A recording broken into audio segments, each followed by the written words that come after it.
जी तो व्यूअर्स, आप सब लोगों को मेरा सलाम। जैसा कि हमने अपने पिछले लेक्चर के अंदर एक्सरसाइज 1.6 के क्वेश्चन नंबर 3 और 4 के अंदर इक्वेशंस को ड्रा करना सीखा था, और हमने आज इस लेक्चर के अंदर एक्सरसाइज 1.6 के क्वेश्चन नंबर 5 को देखना है कि इस क्वेश्चन नंबर 5 की वर्ड प्रॉब्लम से किस तरह से करके हम दोनों इक्वेशंस को ड्रा कर सकते हैं। तो सबसे पहले हम काम क्या करेंगे, इस क्वेश्चन से, इस वर्ड प्रॉब्लम से इक्वेशन ड्रा करने के लिए इस क्वेश्चन को रीड करेंगे। क्वेश्चन में हमें दिया हुआ है one acute angle of a triangle is 12 degree.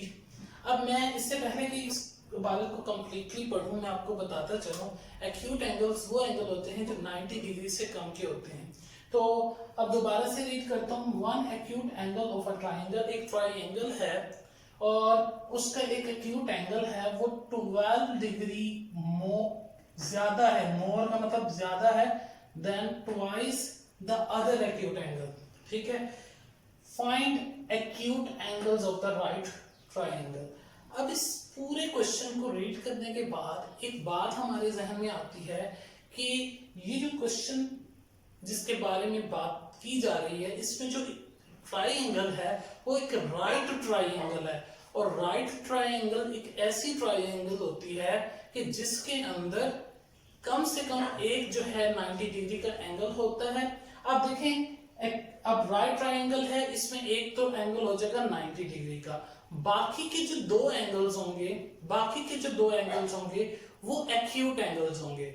अब 90 के अलावा की जो बाकी के दो एंगल्स हैं, हमने वो दो एंगल्स मालूम करने हैं जो कि मिलकर 90 डिग्री को बनाएंगे। तो पहली चीज तो ये है कि क्योंकि ये एक राइट ट्राइएंगल है, राइट ट्राइएंगल में हमें ये मालूम है कि एक एंगल 90 डिग्री का मुकम्मल होगा, बाकी की दोनों साइड्स के ऊपर जो दो एंगल्स बनेंगे वो एक्यूट एंगल्स बनेंगे, और वो दो एक्यूट एंगल्स मिलकर बाकी का 90 डिग्री बनाएंगे। तो हम कह सकते हैं कि फर्ज करते हैं कि फर्स्ट एक्यूट एंगल जो है, पहला एक्यूट एंगल जो है, फर्स्ट एक्यूट एंगल, मैं पहला एक्यूट एंगल इसमें सपोज करता हूं कि x है। पहला एक्यूट एंगल x हो गया। अब दूसरा acute angle, second acute angle मेरे पास आ जाएगा y। तो अब फर्स्ट x है, सेकंड y है, एक 90 डिग्री का ऑलरेडी मौजूद है, क्योंकि राइट ट्राइएंगल में टोटल किसी भी ट्राइएंगल में टोटल 3 एंगल्स होते हैं। और जब हम राइट ट्राइएंगल की बात करते हैं तो राइट ट्राइएंगल के अंदर एक एंगल 90 का हो जाएगा, और बाकी के दो जो होंगे वो क्या होंगे, एक्यूट एंगल्स होंगे, यानी कि 90 डिग्री से कम के होंगे। और अगर उन दोनों बाकी के दोनों एंगल्स को जमा किया जाए तो वो क्या बन जाएंगे, 90 के इक्वल हो जाएंगे। तो अब 90 के अलावा जो दो एंगल्स हैं उनमें पहला एंगल जो है एक्यूट वो x मैंने फर्ज कर लिया, दूसरा एंगल मैंने एक्यूट y फर्ज कर लिया। 90 के अलावा के दो एंगल्स मैंने फर्ज कर लिए, और 90 के अलावा की जो बाकी के दो एंगल्स हैं जो कि x और y हैं, अगर इनको जमा किया जाए ये 90 के इक्वल होगा। उसकी वजह ये होती है टोटल ट्राइएंगल की जो डिग्रीज होती हैं वो 180 के इक्वल होती हैं, और 180 में से एक तो मुकम्मल 90 का अलग हो जाता है। 90 के बाद के दो जो एंगल होंगे वो मिलकर 90 का पोर्शन बनाएंगे। तो 90 के अलावा के जो दो एंगल्स हैं वो x और y हैं। तो इसका मतलब ये है कि ये x और y वाले एंगल मिलकर वो 90 के इक्वल होंगे। तो अगर हम इसी सिचुएशन को, इसी बात को ध्यान में रखें तो हम ये कह सकते हैं कि x और y के जो दो एंगल हैं इनको मैं जमा करूं तो ये 90 डिग्री के इक्वल होंगे। तो ये मेरी पहली इक्वेशन ड्रा हो जाएगी।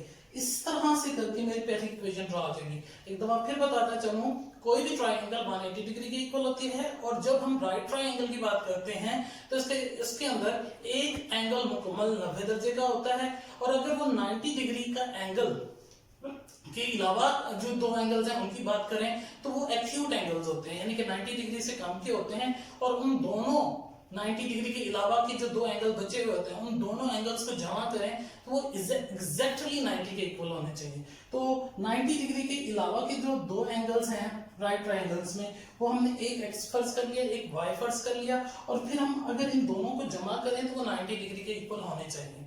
तो यही कंडीशन हमने अप्लाई की, हमारी पहली इक्वेशन ड्रा हो गई। तो ये हमारी पहली इक्वेशन बन जाएगी।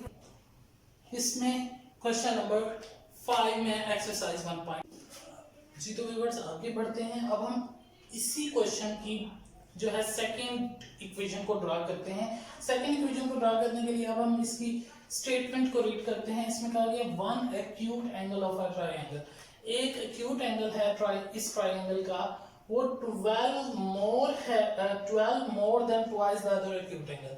अच्छा, one acute angle of a triangle, ये जो एक्यूट एंगल की बात की जा रही है, पहले एक्यूट एंगल के बारे में कहा जा रहा है।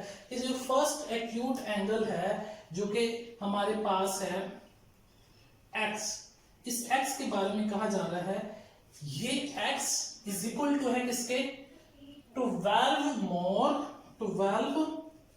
मोर से मुराद प्लस का निशान, 12 मोर है twice the other acute angle, twice से मुराद है डबल करेंगे, 2 से मल्टीप्लाई करेंगे, अदर एक्यूट एंगल कौन सा है, y है हमारे पास।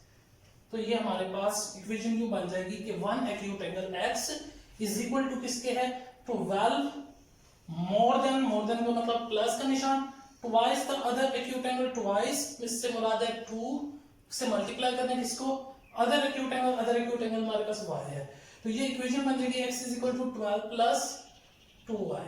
अब इसी इक्वेशन को फर्दर हम अगर सॉल्व करें तो इक्वेशन इस तरह से बन जाएगी x minus 2y is equal to 12।